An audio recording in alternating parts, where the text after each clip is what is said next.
గుంటూరు లాలాపేటలోని గాంధీ బొమ్మ సెంటర్లో మంగళవారం వామపక్ష పార్టీలు రాస్తారోకో కార్యక్రమాన్ని చేపట్టాయి. ప్రభుత్వం పెంచిన పెట్రోల్, డీజిల్, గ్యాస్ ధరలు తగ్గించాలని డిమాండ్తో ఈ కార్యక్రమాన్ని వామపక్షాలు నిర్వహించాయి. సిపిఐ జాతీయ కార్యవర్గ సభ్యులు ముప్పాల నాగేశ్వరరావు, సిపిఎం నగర కార్యదర్శి నళినీకాంత్, సిపిఐ ఎంఎల్ జిల్లా కార్యదర్శి హరికృష్ణ మాట్లాడారు. బీజేపీ ప్రభుత్వం కార్పొరేట్ సంస్థలకి కొమ్ము కాస్తుందని ధ్వజమెత్తారు. కేంద్రం ప్రభుత్వం కార్పొరేట్ సంస్థలకి కొమ్ము కాస్తుందని కన్నెర్ర చేశారు. పెంచిన ధరలు తగ్గించేంత వరకు ప్రజల తరపున వామపక్షాల పోరాటం ఆగదని వారు స్పష్టం చేశారు.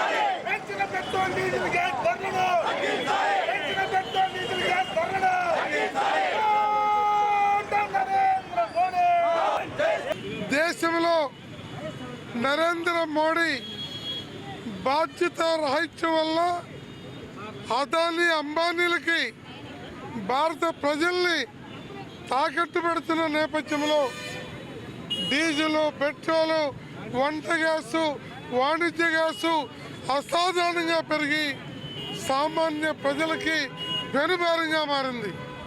ఈరోజు రాష్ట్రంలో రాష్ట్ర పన్నులు కూడా 36% పెరిగినాయి. కేంద్ర పన్నులు, రాష్ట్ర పన్నులు కలిస్తే అసలు ఉత్పత్తి ధర కన్నా రెట్టింపు ఎక్కువగా ఉన్నాయి. కార్పొరేట్లకి భారీ రాయితీలు ఇచ్చేటువంటి కేంద్ర రాష్ట్ర ప్రభుత్వాలు పేద ప్రజలు 50 మంది వాడుకునేటువంటి వంట గ్యాస్ ధరని 2 రెట్లు భారతీయ జనతా పార్టీ అధికారంలోకి వచ్చినాక పెంచడం నరేంద్ర మోడీకి సిగ్గుపోయే పని. కాంగ్రెస్ యూపీఏ ప్రభుత్వం చివరిలో 410 రూపాయలు ఉన్నటువంటి వంట గ్యాస్ ఈనాడు 937 పెరిగింది. ఇది నరేంద్ర మోడీ వైఫల్యం. అలాగే పెట్రోలు, డీజిల్ ఈరోజు పెట్రోలు 117.5 ఉంది. డీజిల్ ఆనాడు 56 ఉంటే ఈనాడు 105 రూపాయలు ఉంది. ఇవాళ భారతదేశం ఎలిగిపోతుంది. నరేంద్ర మోడీ విశ్వగురు అని చెప్పుకోవడానికి బీజేపీకి, ఎన్డీఏ కూటమి పార్టీలకి నైతికత ఏమైనా ఉందా అని అడుగుతున్నాను. మన రాష్ట్ర ముఖ్యమంత్రి మాట్లాడితే మాది డబుల్ ఇంజిన్, ట్రిపుల్ ఇంజిన్ సర్కార్ అని చెబుతూ ఉంటాడు. మరి వాళ్ళ రూపాయి విలువ డాలర్కి 96 రూపాయలు ఉంది. అంతకుముందు 63 రూపాయలు ఉంది.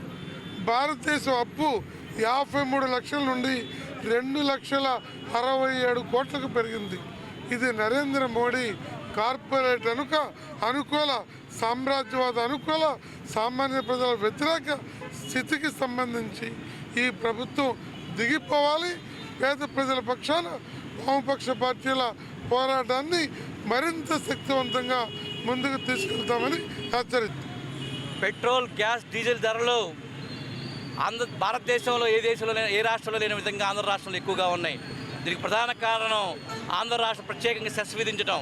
వాస్తవంగా ఈ పెట్రోల్, గ్యాస్, డీజిల్లో సగం పైగా పన్నుల భారం ఉంది. ఆ పన్నుల భారం తగ్గిస్తే ప్రజలకు ఊరట వస్తుంది. అంతర్జాతీయ మార్కెట్లో పెద్ద ఎత్తున ధరలు పెరిగినాయని చెప్పి కేంద్ర ప్రభుత్వం, రాష్ట్ర ప్రభుత్వం గగ్గోలు పడతా ఉంది. మరి ప్రజలకు ఊరటనివ్వటం కోసం వాళ్ళు పన్నులు తగ్గించుకోవచ్చు కదా అని మేము ప్రశ్నిస్తూ ఉన్నాం.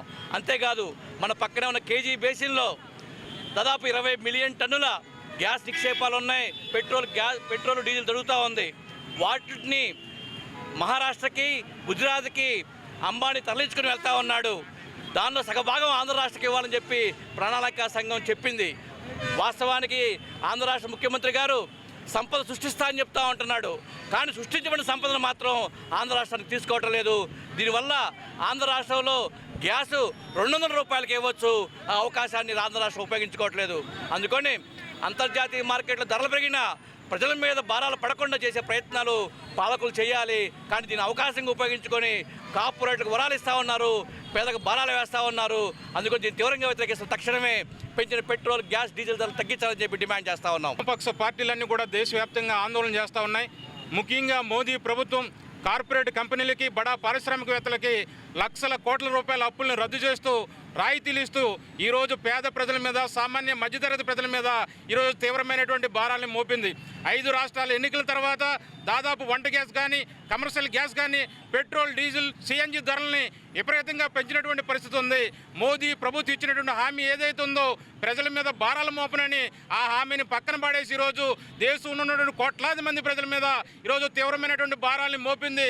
దీనివల్ల దేశవ్యాప్తంగా ఉన్న ప్రజల మీద నిత్యావసర సరుకులు లేదా ఇంకా అనేక రకాల ధరలు విపరీతంగా పెరుగుతున్నటువంటి పరిస్థితి ఉంది.